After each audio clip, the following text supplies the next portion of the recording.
I just watched a show on Netflix called Midnight Mass. It's by something Flanagan. John Flanagan? David Flanagan. Mr. Flanagan made a show called Midnight Mass, and this is a really effective program. I don't like horror stuff, generally speaking, but man, this overlapped so much with Christianity and with what happens when Christianity goes sideways. It had more Bible in it than just about any show I've ever seen ever, and it was an interesting mix. Like, a pretty significant percentage of that Bible was like, yeah, that's kind of what it means. That's right in context. Okay.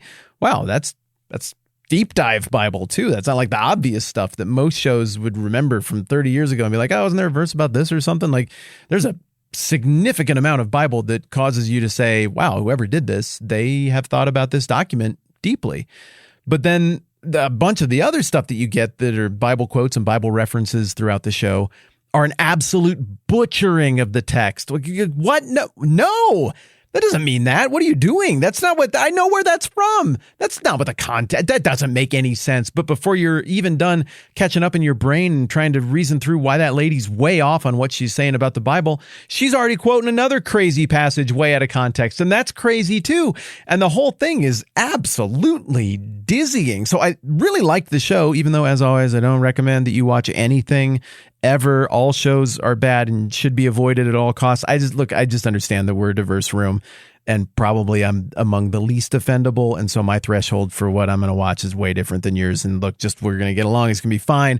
This is the 10th time I've made that disclaimer. You're smart. Do with it whatever you want. I'm not recommending that you watch the show.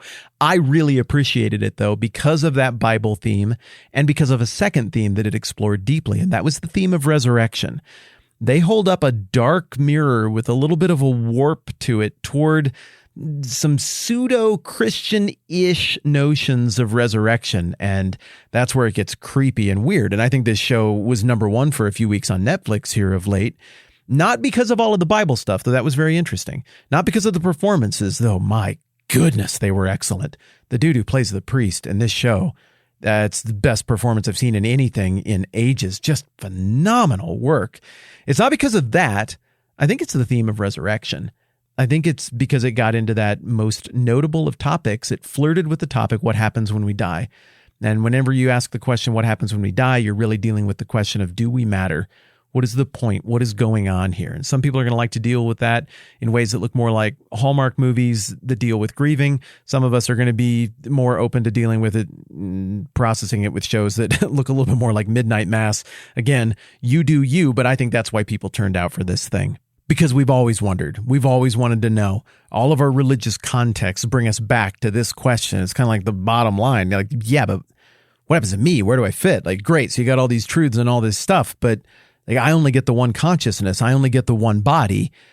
Do I get to play any role other than the few years I have left to be alive in all of this thing? Or is that it? Because if I get to play a role longer term, then I'd really like to think about that and figure out what I need to do to prepare for this. But if you're telling me that that's just kind of it, well, I guess why would I even bother with your dumb thing? I guess I'm not very interested. And we see that same friction, as we've been talking about for the last few days, developing in the time of Christ. You've got groups of people, not all of them even like each other very much, but groups of people who all agree that, yeah, there's life after death. There is something eternal to this whole proposition. And however that exactly works, it comes from the power of God. Then you got other people who would say, no, there's no life after death. Like, you live for a while and then you die. And life is somehow better lived if you acknowledge that there's a deity who doesn't resurrect you. And so we help people acknowledge that. And the group I'm referring to, the latter there, is the Sadducees. The Sadducees did not believe in something happening after you die. They did not believe in the resurrection of the dead. And they would even argue that that wasn't really the Old Testament position, the biblical position, that they would say the scriptures, I suppose, don't really teach any kind of resurrection. So yesterday we looked at that, and I think we saw that, yeah, pretty clearly there is an eternal life resurrection notion that seems to run through the Old Testament and is all over the place. It was in Psalms, it was in prophecy. We didn't look at these passages back in 1st and 2nd Kings, but like literal, actual physical resurrections happened there with Elijah and Elisha. So what's going on? So at least for me, I'm content to say I just don't think the Sadducees are reading their text right. I think they're incorrect, and that the religious assumption, the biblical assumption of the whole thing was that, oh yeah, you're much bigger than this body. You last much longer than this body by the power of God. So acknowledging that, what do we do with the New Testament then? How has this been coming up here? And has Jesus even actually talked about it that much? Well, yeah, I think it does kind of slide by because we just anticipate that, well, of course, Jesus is for resurrection. I've been to Sunday school. I've heard Christian songs and stuff. Christians believe in resurrection. It's what they say at funerals. Like, of course. But yeah, where did he actually say that, though? And then you go back and look through it and you're like, oh, yeah, there. Sure. So Matthew chapter 7, for starters, back to the Sermon on the Mount. The cautionary tale after all of his teaching is the one that talks about this last day where everything gets judged and sorted out. And not everyone who says to me, Lord, Lord, will enter the kingdom of heaven, but only he who does the will of my Father who is in heaven. Oh, well, yeah, duh. That reminds me that pretty much all the language, even prior to Matthew 7, about entering the kingdom of heaven, it sure sounds like that's referencing something longer lasting than like a religious conversion where you're a part of a political party or a tribe until you die. I mean, you're talking about an inheritance. So that little acknowledgement of Matthew 7 then bumps me right back to the Beatitudes in Matthew 5. Like, blessed are the poor in spirit, for theirs is the kingdom of heaven. That sounds like they're going to stay poor in spirit for a while, but like that blessing comes later. Blessed are those who mourn, for they're going to be comforted. And then the last beatitude, blessed are those who are persecuted because of righteousness, for theirs is the kingdom of heaven. Well, persecuting often means you get killed. And so then how can you get the kingdom of heaven if you're just dust after that? No, all of this language in the Sermon on the Mount points to the idea that there is something that happens afterwards. This notion of a reckoning reappears in Matthew chapter 8 when the centurion meets Jesus on the road to Capernaum. And Jesus is like, whoa, dang, that's a really good answer, centurion, about authority and about Jesus' power and ability to heal the centurion's servant even from a distance. And then you remember Jesus says, I tell you the truth, I haven't found anyone in Israel with such great faith. He's talking about the centurion who's a Gentile, a Roman. I say to you that many are going to come from the east and the west, and I'll take their places at the feast with Abraham, Isaac, and Jacob in the kingdom of heaven, but the subjects of the kingdom will be thrown outside into the darkness where there will be weeping and gnashing of teeth. Does that sound like an actual dinner, like at Cracker Barrel to you? Because I don't think it sounds like that. I don't think it sounds like a thing that you send out invitations to and it just happens once. It sounds like he's talking about something celestial, cosmic, something bigger than all of that. All of the language of Jesus that talks about some sort of reckoning seems to me to clearly indicate that there's an expectation of eternal life here. So it's not even subtle. I mean, we know Jesus believes in resurrection and eternal life because over in John, he says, I'm the resurrection and the life. And he resurrects somebody right after that. He keeps saying that the Son of Man is going to be put to death by these religious leaders and then he's going to be raised back to life on the third day. So I'm shooting fish in a barrel here. I understand that. I just want to do our diligence. So instead of me being like, no, trust me, Jesus is definitely for resurrection. He said that a whole bunch. Just trust me. I want to like actually show you and remind each other of what we've looked at together. Matthew 10:28, telling the disciples what it's going to be like to go out on their big open world quest. It's dangerous to go alone. Take this. Don't be afraid of those who can kill the body, but cannot kill the soul. Rather be afraid of the one who can destroy both the soul and the body in hell.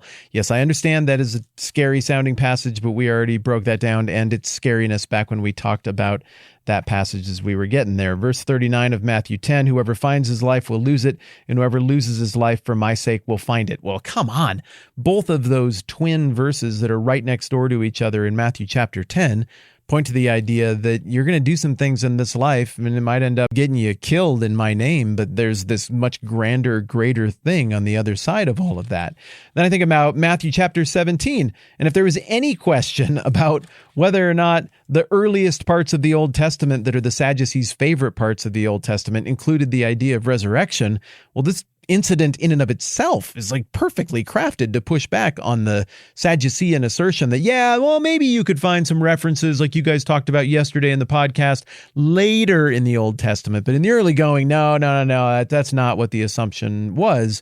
Well, in Matthew 17, I mean, you literally got like Moses and Elijah showing up and they are indeed resurrected and interacting and hanging out with Jesus and the disciples. That anecdote demonstrates Jesus' understanding of resurrection and pushes back on the Sadducean understanding of resurrection as well. Matthew 19, the question that the rich young ruler asks when he walks up to Jesus, you remember what it was? He said, I totally remember. I'm just quickly skimming for it to make sure I get it right. There it is. Teacher, what good thing must I do to get eternal life? That's Matthew 19:16. And Jesus does not shoot down the part of the question that's about eternal life. He shoots down the part of the question about good.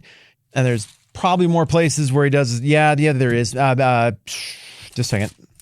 18. The business, I can't find it. The business about your hand or your foot causing you to sin. Verse 8, here it is.